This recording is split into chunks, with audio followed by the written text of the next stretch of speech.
The clarification is this: each Christian must decide for himself how his own blood will be used in all medical and surgical care. For decades, Jehovah's Witnesses were taught something clear. You do not store your own blood for surgery, for emergencies, not even to save your own life. This was a life or death rule, and the people followed it. In March 2026, the rule changed. Jehovah God is the life giver, and He wants us to respect the gift of life. One way we show respect for life is by obeying His commands concerning blood. Jehovah gave Noah and his descendants the timeless command, only flesh with its life, its blood, you must not eat. He likewise directed Christians to abstain from what is strangled and from blood. As Jehovah's Witnesses, we conscientiously obey this command today. It also affects the decisions we make about medical treatment involving blood. When making decisions about blood, we have also been guided over the years by what the Mosaic law stated at Leviticus 17, verse 13. Regarding the use of one's own blood, our position has been, as is stated in the October 15, 2000 issue of the Watchtower. There it says, a Christian must decide for himself how his own blood will be handled in the course of a surgical procedure, medical test, or current therapy. In review, Christians are not under the Mosaic law. However, we obey the apostolic command to abstain from blood. After much prayer and consideration of the Scriptures, the governing body has decided to clarify our position on the use of a patient's own blood in medical and surgical care. The clarification is this: each Christian must decide for himself how his own blood will be used in all medical and surgical care. No apology, no public reckoning, just a new interpretation. So we have to ask, why now? What has changed? What does that mean for people who already paid the price? This is the blood paradox. I am Dr. K, a theologian and polemist. For us to continue bringing you deep dives like this, subscribe and smash the notice bell so that you don't miss what is coming next, the rule that disappeared. Now listen carefully. If one of the Israelites or some foreigner who is residing in your midst is hunting and catches a wild animal or a bird that may be eaten, he must pour its blood out and cover it with dust.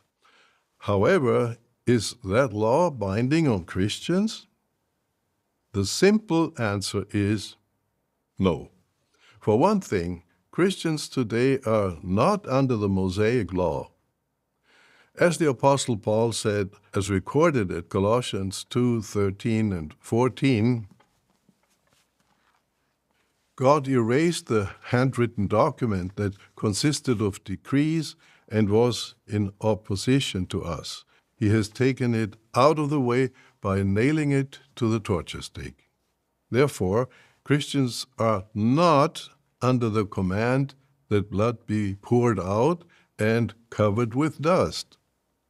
Furthermore, the Bible does not comment on the use of a person's own blood in medical and surgical care. The governing body is saying Christians are not under the law, which means the command to pour out blood no longer applies. But the command was the foundation of the rule. So if the foundation is gone, why did the rule last so long and why change now? Let's explore possible reasons. Medical reality. Medicine has advanced. For that reason, many Christians accept simple procedures such as blood tests, as well as more complicated procedures involving their own blood, such as the use of heart-lung machines, cell salvage devices, and kidney dialysis treatments. However, the list of treatment options continues to grow. Today, Doctors can store and reuse the patient's own blood. Procedures that didn't exist years ago are now routine. Did the reality change? Did the doctrine change? Or did the reality force the change? Legal pressure. Now consider something else. If a strict rule leads to preventable deaths, who is responsible? After much prayer and consideration of the scriptures, the governing body has decided to clarify our position on the use of a patient's own blood in medical and surgical care. The clarification is this: each Christian must decide for himself how his own blood will be used in all medical and surgical care. This includes whether to allow his own blood to be removed, stored, and then given back to him. What does this mean? Some Christians may decide that they would allow their blood to be stored and then be given back to them. Others may object.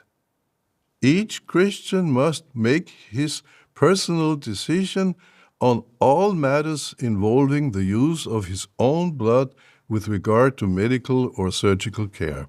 By changing the rule to a personal decision, responsibility shifts from the organization to the individual. Is this theology or legal protection? Public scrutiny. Information spreads fast today. Cases are documented. Stories are shared. Silence is harder to maintain. So again we ask, is this new light or external pressure? The blood question. What counts as your blood? The Bible does not comment on the use of a person's own blood in medical and surgical care. Therefore, like other choices about health care, each Christian must make his own decision about the use of his own blood in all medical and surgical care. Now let's ask a deeper question. If storing up your own blood is now acceptable, what exactly makes it acceptable? If your blood leaves your body for 5 minutes, is that okay? What about 5 days? What actually changes? Question 2, ownership. If it's your blood, it's allowed. What if it's your brother's blood, your mother's, your father's, your child's? Question 3, twins. What about identical twins? Genetically nearly identical, same biology, same blood type. What makes one acceptable and another forbidden? Where is the line? And who decides it? Where is the line? And who decides it? Question 4, consistency. If the Bible does not comment on personal blood use, why was it ever so restricted so strictly? And if it was restricted, what has changed? Now let's bring this back to the people. Real families, real decisions. Imagine refusing treatment because you believe it's required by God. Then 2 years later, it becomes optional. Meanwhile, you lost a loved one. How do you process that? Where does accountability go from rule to choice? The biggest challenge isn't medical, it is structural. Before, clear rule. Now, personal decision. That sounds like freedom, but it also means the burden moves. And once responsibility shifts, so does accountability. This isn't just about blood, it's about authority. A rule presented as divine changed over time. So the real question is this: if a life and death rule can change, what does that say about where it came from? If you were told this was from God and it changed, would you still trust it? Tell me in the comments.